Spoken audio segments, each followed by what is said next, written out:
Hello, coucou! Bon, ben, je viens un petit peu vous voir en vidéo. Ça fait un petit moment et je vous avais promis une petite rétrospective, un petit récit sur mes dernières aventures. Donc voilà, je viens pour faire ça. Comme ça, vous allez peut-être pouvoir comprendre un petit peu ce qui se passe sur mes réseaux, pourquoi je fais ça, qui je suis et dans quel but je le fais. Donc voilà, c'est parti. 5 ans et demi en quelques minutes. Ça va être compliqué parce que j'adore parler, il y a plein de choses à dire. D'ailleurs, je me suis écrit un petit peu les choses parce que sinon je vais en oublier et je vais être frustrée après. Donc on va éviter la frustration. Je m'excuse pour ma petite voix un petit peu cassée, mais j'ai passé un week-end de folie où j'ai crié et donc j'ai un petit peu la voix cassée. Donc voilà, on va retourner en 2018. À ce moment-là, je suis en France, je suis coach vocale indépendante. J'ai créé depuis quelques années l'académie Pop Academy, chant et danse.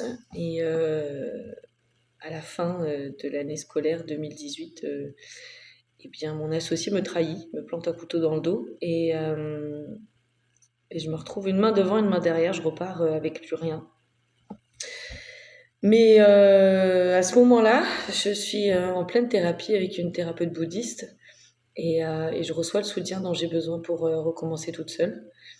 Donc voilà, je crée ma propre association. Je donne mes cours à mon domicile. Je récupère la majorité de mes élèves.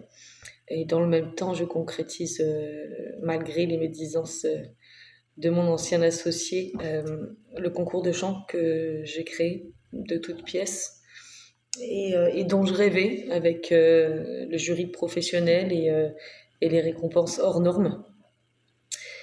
D'ailleurs, j'ai une reconnaissance infinie pour toutes les personnes qui m'ont soutenue, qui m'ont suivi dans ce projet. Euh, Pop Talent Live Your Song. Ouais, c'était Pop Talent Live Your Song et ce concours de chant a atteint tous les objectifs fous que je m'étais fixés. Donc, encore merci. Donc voilà où j'en suis. En août, je pars en vacances. Je pars 3 semaines à Montréal pour découvrir ce pays qui m'appelle depuis, je sais pas, en fait, ça fait des années que j'ai l'impression que le Canada, c'est ma maison. Et j'ai un ami d'enfance qui y vit, qui, voilà, qui est installé depuis plus de 10 ans et qui m'a toujours dit tu viens quand tu veux pour découvrir. Et donc j'y pars. Je pars 3 semaines. Et je me sens chez moi. Ouais. Et à partir de là, j'avais un état d'esprit tellement léger, je comprends que que tout est juste, que rien n'est figé. Euh, J'acquiers une liberté totale dans mes pensées, dans mes buts, dans mes choix, dans mes réalisations. J'aime être avec moi-même. Ça a été compliqué. J'aimais pas la solitude avant. Et je m'écoute, je me comprends, je sais qui je suis. Je sens plus profond de moi que je suis une citoyenne du monde, en fait, que j'appartiens à la Terre et que où que je me trouve, je suis chez moi. Et ça déclenche et ça débloque plein de choses. Euh, à mon retour, une discussion familiale me mène à une décision qui me mène à encore plus de liberté d'être. Et je reçois le cadeau. Le cadeau. En décembre, je m'inscris dans les bassins de tirage au sort du PVT Canada. En janvier, je suis tirée au sort et je reçois une invitation à faire ma demande de visa. Et voilà, je me lance là-dedans, dans tous les papiers, dans toutes les démarches. Et le 14 février, je reçois mon PVT et c'est parti. C'est parti, je mets tout en place pour quitter la France. Je me déleste de tout ce qui est matériel. Et je pars avec 2 valises 23 kilos, que de fringues. Voilà, j'ai mon ordinateur et j'ai des fringues. Et c'est tout. Et ce qui est fou, c'est que j'avais ce rêve du Canada, mais j'avais aussi cette envie et ce besoin de rencontrer les Premières Nations. Je me sens connectée au peuple autochtone depuis toute petite. Depuis toute petite, je sais pas, il y a comme un lien, quelque chose, et je voulais absolument découvrir j'étais consciente de ce que je pouvais éventuellement, euh, de ce à quoi je pouvais à peu près m'attendre, quoi. Et je voulais absolument rencontrer les Premières Nations. Et juste avant mon départ, genre 3 semaines avant, 15 jours, 3 semaines, j'ai une amie qui me présente un ami qui vient régulièrement au Québec pour participer à une marche caritative avec une des Premières Nations et il m'inscrit à cette marche. Donc avant même de quitter la France, je savais que j'allais rencontrer une Première Nation au Québec et je suis hyper émotive, donc il est fort possible que je chiale régulièrement en même temps de vous parler. Et donc voilà, et je pars et j'arrive à Montréal et 15 jours, 3 semaines après mon arrivée, je vais participer à Moutetanmamou, une marche caritative avec les Aligamelk Neo-Wizu de la communauté de Manawan. 8 jours sur les routes, près de 200 km entre asphalte et pistes sableuses, bivouac et rencontres incroyables et pour attendre la communauté de Manawan le jour du powwow. Et, et voilà, voilà, je me fais des rencontres et en fait 15 jours après de cette marche, mon retour à Montréal, euh, je pars à Manawan parce que j'ai eu une entrevue, j'ai eu un contact avec le directeur et l'adjointe de l'école primaire et je pars à Manawan parce que je pense être engagée comme prof de musique et chant. Et donc j'arrive et je me présente à tout le monde comme prof de musique et chant. Et juste après la présentation, la directrice adjointe vient me donner les clés de mon bureau. Il me dit, par contre, t'es pas professeur de musique et chant. Ah bon? Et je suis quoi? Et donc elle me dit, mais t'es professeur de FLS. Donc elle voit sur ma face l'énorme point d'interrogation qui se dessine et elle me dit, tu es prof de français langue seconde. Ok. Donc je prends les clés de mon bureau et je vais m'isoler dans la classe d'une de mes collègues. Excusez, je fais du bruit. Et j'appelle mon meilleur ami de l'époque qui vit en Allemagne et je lui dis au secours, je fais quoi? Mais qu'est-ce que je fais? Et là, il me dit les mots que j'ai besoin d'entendre. Il me dit, écoute, tu es là où tu es? Oui. Tu es dans une communauté? Oui. Ta langue maternelle, c'est le français? Oui. Bah, il m'a dit, s'ils t'engagent, c'est que ils l'ont déjà fait, qu'ils ont confiance, qu'ils savent que tu peux le faire, donc bah vas-y. Alors, ben, j'y vais. J'y vais. Je relève le défi. Premier défi, entre choc culturel, blessures historiques, traditions, difficultés médicales, je lutte et je me débat pour m'adapter, pour me réinventer, me restructurer, pour apprendre un nouveau métier dans cet environnement rude pour moi, parce que c'est rude pour moi, mais c'est tellement plein d'amour et de partage. Et je tombe littéralement amoureuse de cette nation débordante d'amour et d'humour et qui vous tend les bras si vous désirez apprendre d'eux et apprendre à les connaître, allez-y, parce qu'ils attendent que ça. Et, euh, et voilà, et je vis ces 2 ans de folie à Manawan.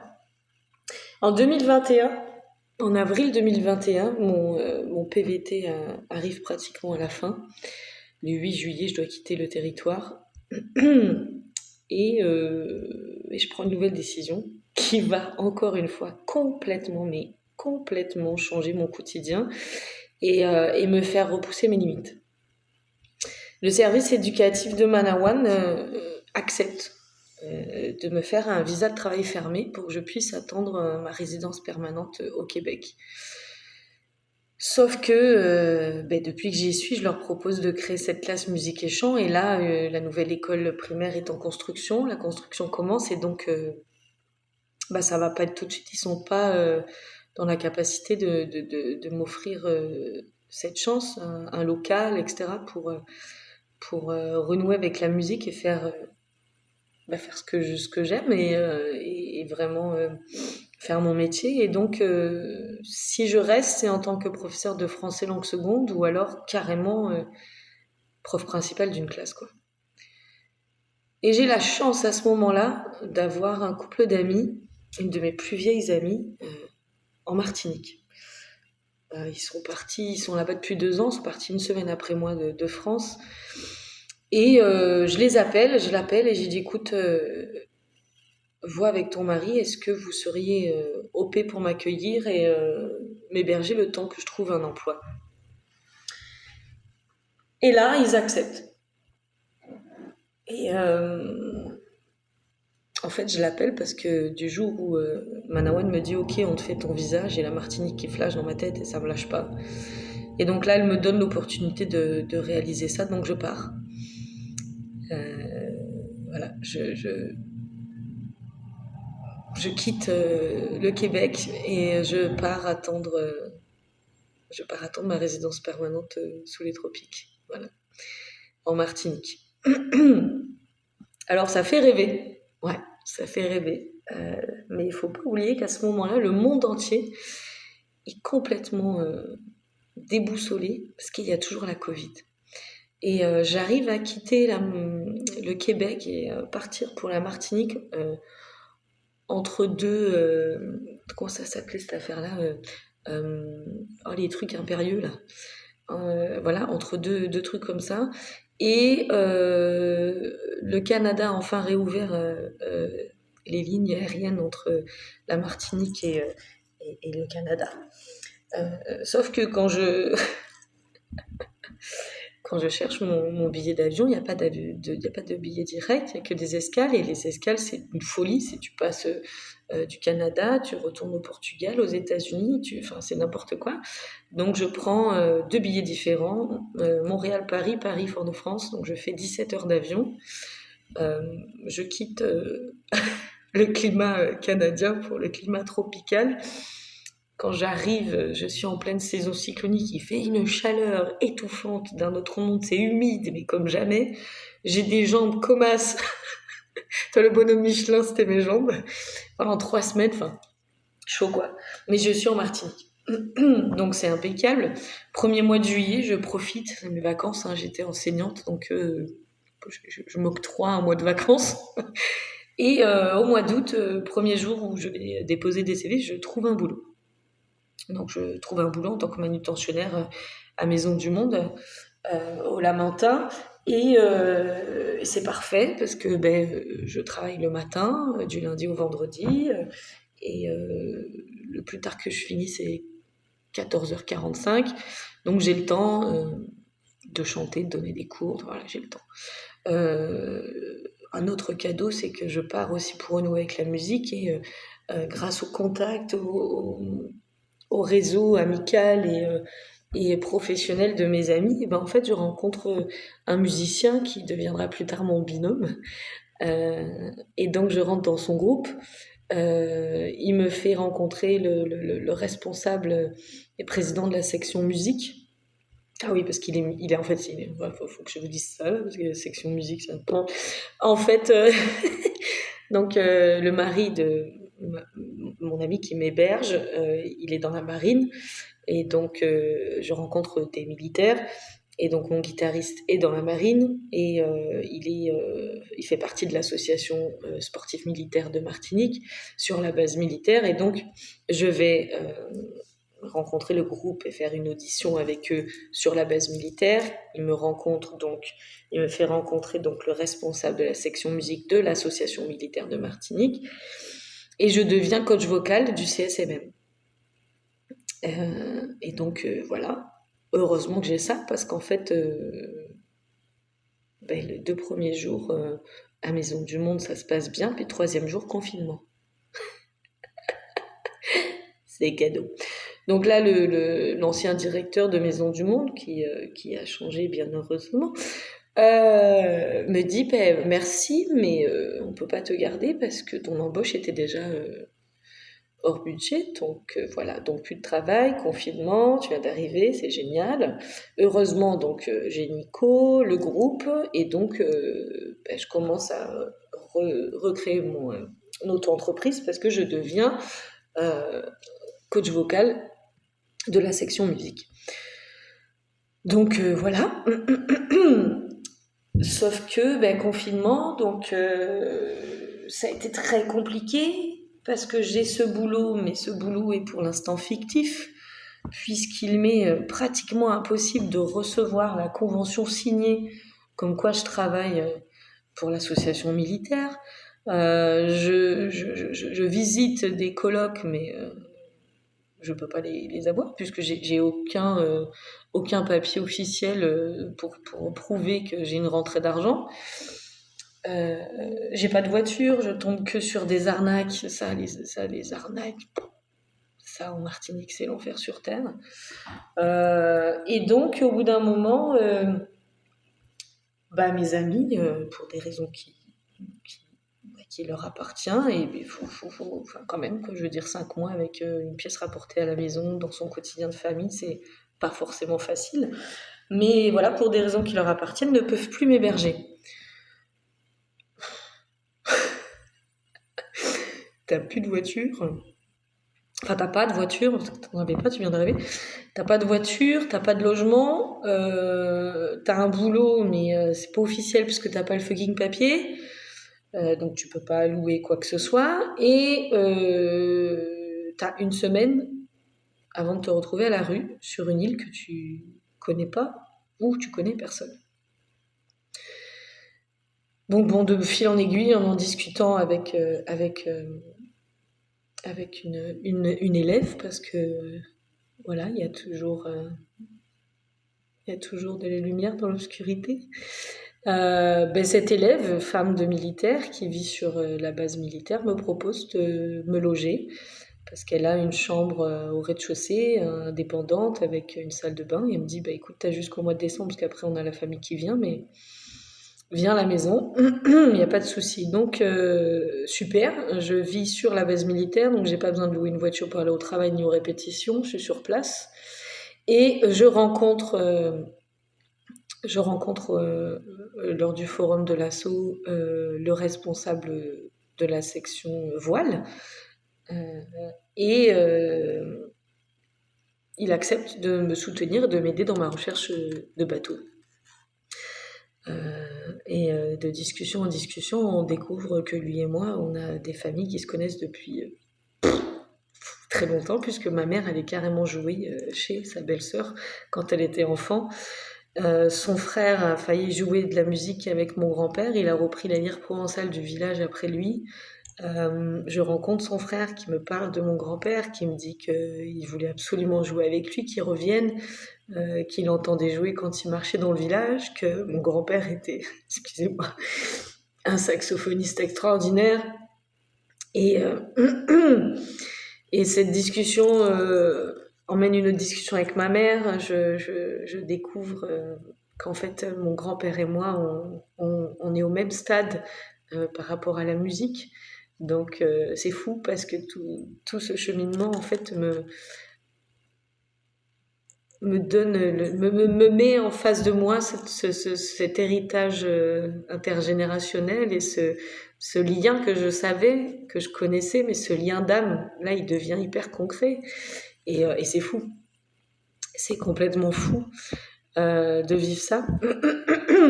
En tout cas. Je vis donc... je suis un peu paumée, là, je sais plus où j'en suis. Je vis donc sur la base militaire, chez ce couple de militaires, et là, j'ai la chance, en fait, de vivre et d'être témoin de cet esprit de famille, de cette entraide infaillible qui existe entre ses frères d'armes. Et j'ai grandi avec les histoires de commando de mon père, j'ai vécu l'angoisse de mon frère en mission de l'autre côté du monde, et les mots binôme et frère d'armes font partie de mon quotidien. Je les utilise même, puisque mon guitariste, je l'appelle mon binôme.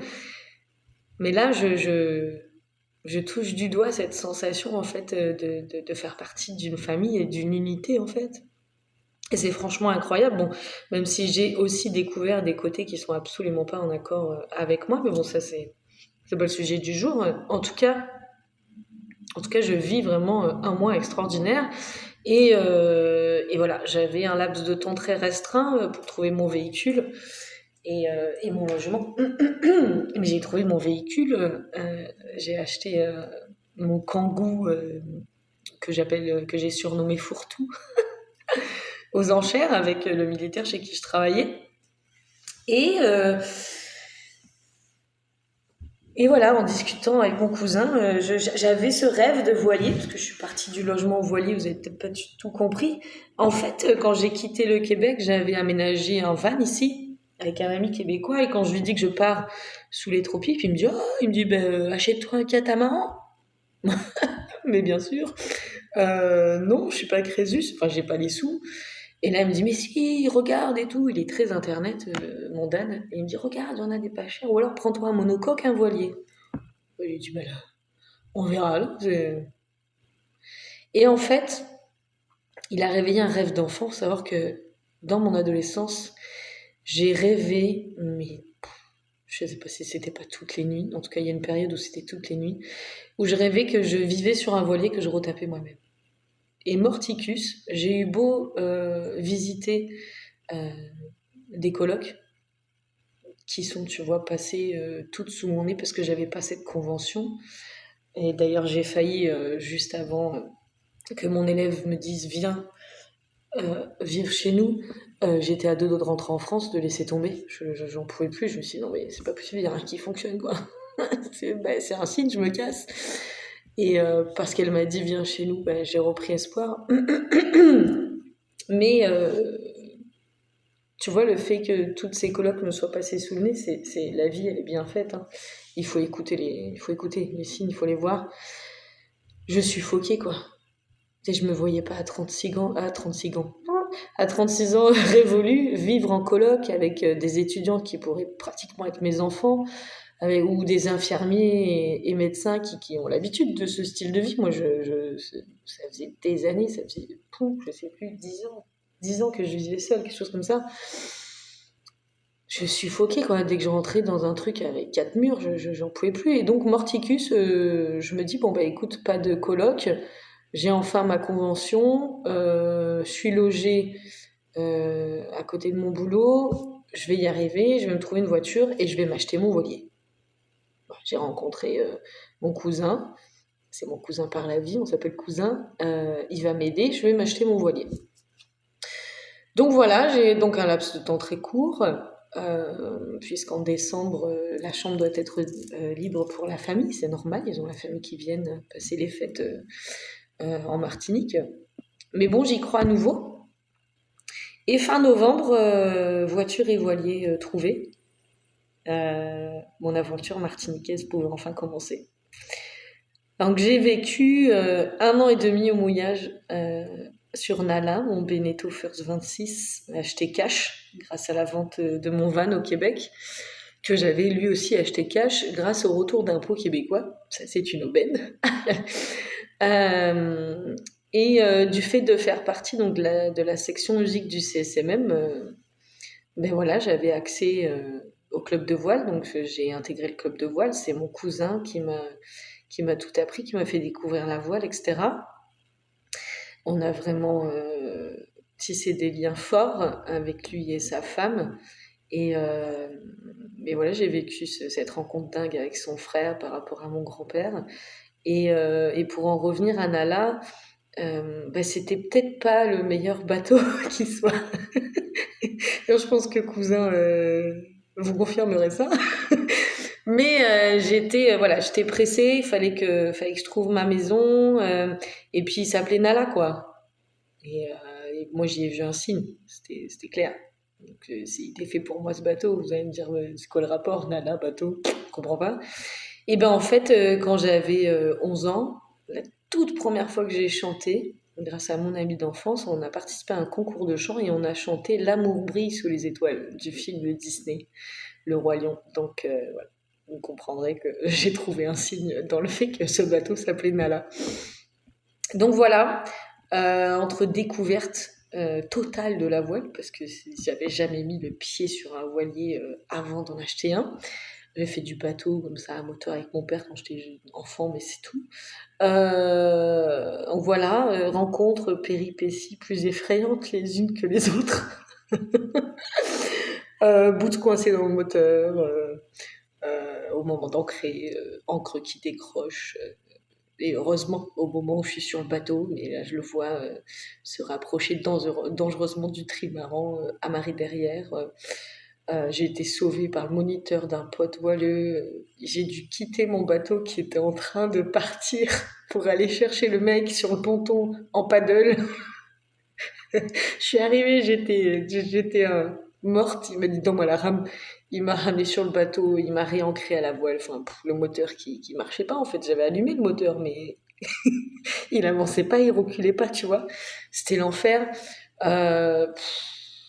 Qu'est-ce qu'il y a eu encore il y a eu, il y a eu plein de trucs. Il y a eu, ah oui, cette fois-là où mon bateau est resté coincé en marche avant, mais à fond les ballons, au moment où un pote vient m'aider à réancrer. Euh, on était à zigzaguer entre les bateaux, en évitant les bateaux. Il fallait qu'on arrête le moteur à un moment donné, assez proche de son bateau, pour être pas trop mal placé, lâcher l'ancre et attendre que la houle nous place et accroche l'ancre dans le fond. C'est n'importe quoi. Après, il y a eu des pannes de moteur d'annexe. Ah oui, au début, j'avais pas d'annexe. Donc j'ai commencé comme ça à 5h30, 6h du mat. J'allais sur le ponton prendre la douche, à la douche de la plage, hein, douche du ponton, avec les pêcheurs martiniquais qui sont devenus mes petits protecteurs parce qu'ils checkaient pour voir s'il y avait personne qui m'embêtait. J'allais chercher mon eau à la source dans les hauteurs de Martinique. Je faisais des kilomètres pour aller chercher cette bonne eau. Je la ramenais sur le bateau en kayak parce que j'avais pas d'annexe. Laisse tomber. Ça, c'était de 30 à 50 litres d'eau sur un kayak. C'était parfait. Enfin voilà quoi, des pannes de moteur à appeler le voisin pour venir m'aider. Oh là là, c'était fou, des tempêtes tropicales, des queues de cyclones violentes, avec les bateaux des copains qui décrochaient en pleine nuit à serrer les fesses pour pas que ça m'arrive. J'ai décroché pendant un cyclone. Alors nous, à l'époque, on avait que les queues de cyclone, heureusement. Parce que si ça avait été cyclone, comment te dire, j'avais plus de bateau, peut-être plus de vie. Donc je décroche en plein jour. Merci. Sauf que là, je décroche, il n'y a personne. Ils ont tous quitté les bateaux. Je suis solo pipeau. Cette fois-ci, mon moteur avance et recule. Parce que c'était juste un petit... comment j'appelle ça? Un starter, mais ça s'appelle pas ça. Un starter sur le bateau, j'ai jamais réussi à retenir le nom. Et qui était enclenché. Donc c'est genre le point mort, si tu veux. Et c'était juste ça. C'est pas grave, maintenant je le sais. Donc cette fois, mon moteur fonctionne. Je tiens mon bateau, mais je faisais des bonds, écoute-moi.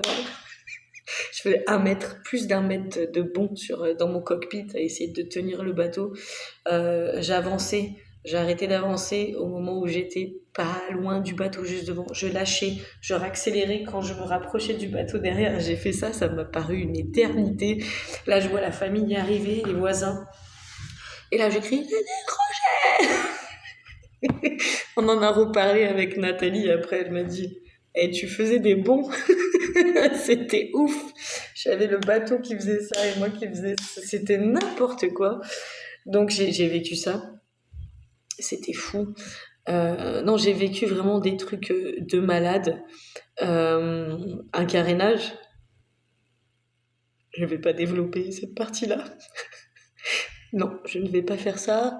Heureusement que j'avais les copains. Parce que sinon, je donnais les clés. Comme ça, là, à qui les voulait. Et je laissais, là, j'ai abandonné, je laissais.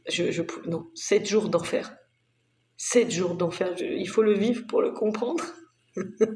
Je rigole, mais c'est... Non, non, non. Je vous jure que j'ai failli abandonner le bateau, là. C'était pas possible. Enfin, voilà, j'ai emmagasiné un nombre incalculable de souvenirs extraordinaires. J'ai forgé des amitiés de fous. Je suis méga fière d'ailleurs de ce jour-là où j'ai décroché, j'ai tenu mon bateau toute seule. Là, j'ai une fierté monumentale de ce moment-là.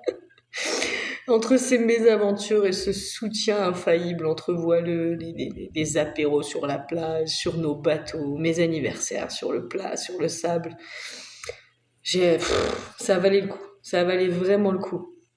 Même si mon projet de partir en Ave avec un coéquipier trouvé sur les réseaux pour aller jusqu'aux Grenadines et peut-être la Guada ou la Dominique, hein, bah, c'est tombé à l'eau parce que donc j'ai vécu 1 an et demi au mouillage à Schellcher, c'est un peu au nord de Fort-de-France, donc c'est le début du nord de la Martinique. Et ensuite, quand mon guitariste a quitté la Martinique, moi je voulais aussi quitter, il fallait que je retourne au Québec, mais je voulais d'abord faire un voyage avant. Et donc j'ai demandé une rupture conventionnelle à Maison du Monde, ça m'a été refusé, donc j'ai démissionné et je suis allée travailler dans le sud de la Martinique pour un restaurant dans lequel on avait joué avec mon guitariste. Et donc j'y suis allée avec ma maison, sentant que j'ai pas laissé mon bateau dans le nord pour c'est pas possible. Donc on a fait la nave avec et fort heureusement avec un ami skipper et un ami voileux depuis plusieurs années. Et, voilà. Euh, Bah, quand tu n'y comprends pas grand-chose à la voile et encore moins en mécanique, il t'arrive des couilles, t'arrive des galères, comment te dire, bien plus grosses que celles qui sont fréquentes parce que tu as toujours des galères quand tu as un voilier. Mais voilà, imaginez-vous, la nave devait durer 5h30, donc on part de Schœlcher aux alentours de 9h du matin, donc on se dit, bon, allez, on élargit le truc, on va prendre le temps de manger, nanana, faire des ronds dans l'eau, ça va être sympa. Allez, début d'après-midi, on arrive. Sauf que on est arrivé de nuit. Alors, la nuit arrive tôt en Martinique, mais là, de nuit, quand je dis de nuit, c'est de nuit, avec tout le poids du mot. On est arrivé 23h, minuit, un truc du genre. Mon moteur a cassé à un endroit où il ne doit pas casser. Et il a cassé juste avant le Diamant. En Martinique, c'est un endroit où tu dois passer. Si tu passes à proximité de ce rocher, tu dois passer, ce rocher, c'est une montagne au milieu de la mer des Caraïbes, en tout cas le Diamant, tu dois passer au moteur, ou alors tu dois passer bien au large. On s'entend qu'on avait pris l'option passer au moteur, et là le moteur casse. J'ai un bateau hyper léger, j'ai un petit 8 mètres, qui se fait embarquer par la houle, comme une plume se fait embarquer par un coup de vent, tu vois. Et on n'a pas de moteur. On a mis plus de 3h30, si c'est pas plus, à passer ce fucking rocher. L'option prendre au large, c'était pas possible parce que de toute façon, c'était galère à combattre la houle parce qu'il y a beaucoup de houle et tout autour de ce rocher. Ça fait des courants en fait. C'était horrible. Donc on arrive à passer le Diamant, sauf que du coup le temps passe. On se dit qu'éventuellement on va pas réussir à arriver avant la nuit au Marin, donc dans le sud. Je vous fais tout un speech là sur le bateau, mais c'est important, c'est mon aventure martiniquaise. Et, et donc là, je supplie, mais comme jamais, mes deux dieux vivants, parce que ce jour-là, ce sont devenus mes dieux vivants, de pas lâcher, de pas m'ancrer dans la baie avant, parce que même pas 48 heures après, je commence mon boulot, qu'il faut que j'ai ma maison flottante sur place. Euh, et que voilà, si j'ai pas de moteur, comment je fais? Toute seule, je peux pas le faire. Et au fur et à mesure, en plus, qu'on continue d'avancer à la voile, la bande duvet de mon génois se découpe de haut en bas. Le génois, c'est la voile avant. Comment te dire? Pas de moteur, un génois déchiré, enfin décousu. Voilà. Bon, ils n'ont pas lâché. Ils m'ont pas lâché. Ils m'ont emmené jusqu'à ma destination. On est arrivé bien plus tard que les heures de service, parce qu'en fait, on s'est dit que si on est arrivé avant, je crois que c'est 17h, ben, les techniciens de la marina viendraient me remorquer. Mais évidemment, non. De nuit, avec une voile avant déchirée, pas de moteur, un chenal hyper étroit dont les fonds sont très peu profonds. On a fait un nombre incalculable de virements de bord. Je crois que l'application de mon pote indiquait pratiquement 70 virements de bord. Donc pour les voileux, vous savez de quoi je parle. Ça va vous faire rire. Entre le Diamant et la marina, on a amarré au ponton gasoil. La majorité des virements de bord se sont faits entre l'entrée du cheval et le ponton. C'était un truc de fou, c'était complètement taré. Ces deux-là, là, je vous jure, mes dieux vivants, ils ont littéralement sauvé mon bateau et moi, par la même occasion ce jour-là. Parce que si j'avais été sans eux, je me serais probablement éclatée lamentablement sur le rocher du Diamant des heures plus tôt. Je serais jamais, mais jamais arrivée là, quoi.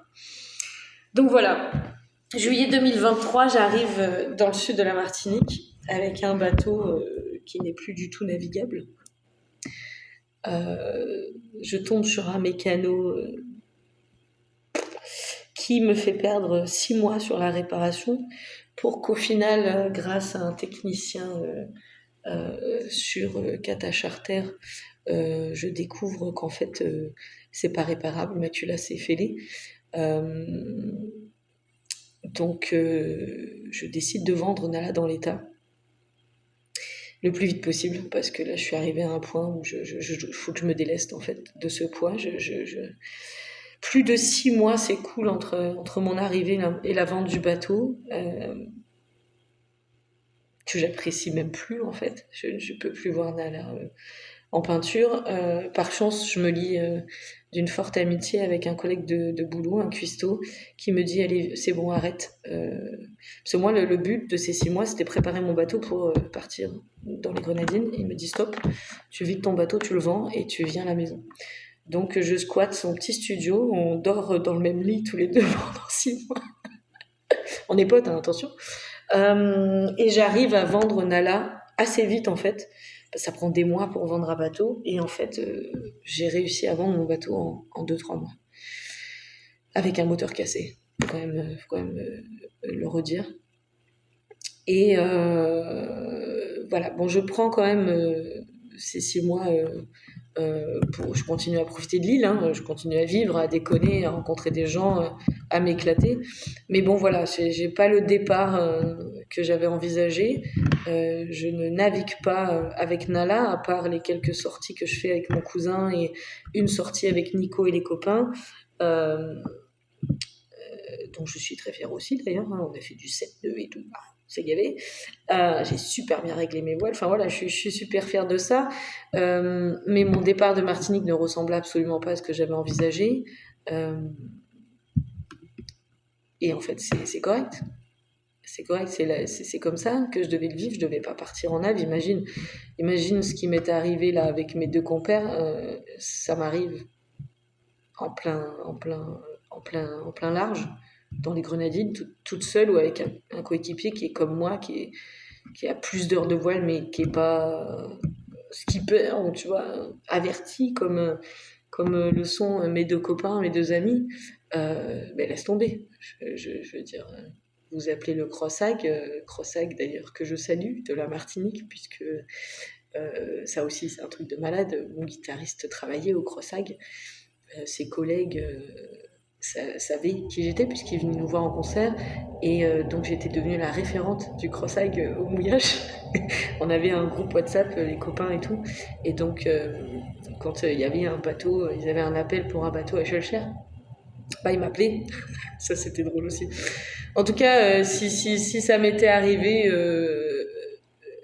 pendant mon aventure grenadine, je serai pas là pour vous parler. Donc les choses qui arrivent pas pour rien.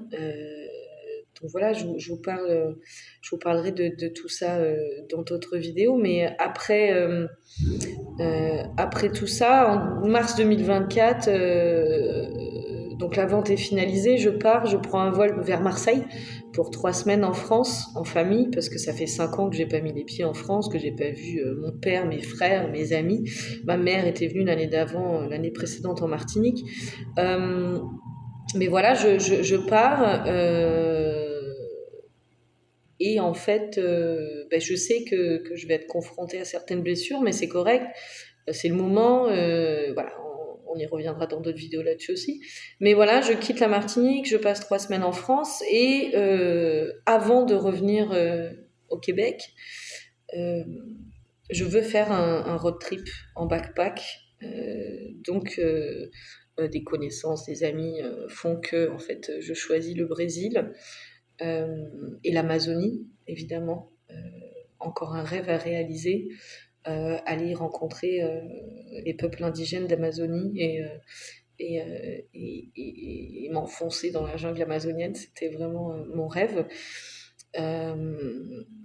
Et donc ce backpack, c'est pour moi l'occasion de me confronter au courage que vous m'octroyez depuis tant d'années. Ce courage auquel je crois pas vraiment, entre guillemets, c'est pas que j'y crois pas, mais pour moi, j'attrape les opportunités, les cadeaux de la vie. C'est ça que je fais. Alors oui, quand j'y pense, je me dis, ouais, effectivement, faut avoir du courage pour acheter un bateau et vivre toute seule dessus au mouillage sans rien y connaître. On s'entend, oui. Euh, mais voilà, j'ai besoin de me confronter à ce courage parce que je sais pas, je me sens imposteur quand vous me dites t'es courageuse. C'est bizarre, c'est comme ça. Et donc voilà. Je sais que ça va être un voyage initiatique, ça va pas être facile, mais c'est mon rêve depuis longtemps. Donc voilà, je vous parle de ça en détail dans une autre vidéo parce que ça fait déjà 42 minutes que je vous parle et je vais jamais réussir à mettre ça sur les réseaux, je sais pas comment je vais faire. Mais c'est ça. Et donc cette vidéo, c'est aussi pour vous dire, voilà, je voudrais que vous regardiez votre parcours, quel qu'il soit. Mais vraiment rapidement parce qu'on ne s'attarde pas sur le passé. Il est simplement là pour nous rappeler ce que l'on a accompli. Ce que l'on a accompli et ce que nous sommes capables en fait de réaliser. Et regardez juste, mais vraiment juste 5 minutes. 5 minutes. Et voyez vos victoires. Voyez vos victoires, les cadeaux que vous avez reçus et qui vous ont fait aller plus loin, en fait, dépasser vos limites. Parce qu'il n'y a pas d'échec. Il n'y a pas d'échec, tout est juste. Tout est juste et rien n'est figé. Ça, c'est important. Gardez-le en tête. Il n'y a pas d'échec. Tout est juste et rien n'est figé. Ça, c'est hyper important. C'est une phrase que je me répète assez régulièrement parce que on a tous nos difficultés émotionnelles, etc. Et donc c'est normal, je me la répète aussi, j'en ai besoin, mais répétez-vous-la. Et si vous avez des rêves, aussi fous qu'ils puissent être, réalisez-les. Réalisez-les, cherchez pas des excuses, il n'y a pas d'excuses. Il n'y a pas d'excuses, c'est seulement les pensées limitantes auxquelles vous avez accepté de croire. C'est juste ça en fait. Et il ne tient qu'à vous d'arrêter de croire en ça, de changer votre état d'esprit et de commencer à croire en vous. Commencez à croire en vous et réaliser vos rêves. À bientôt.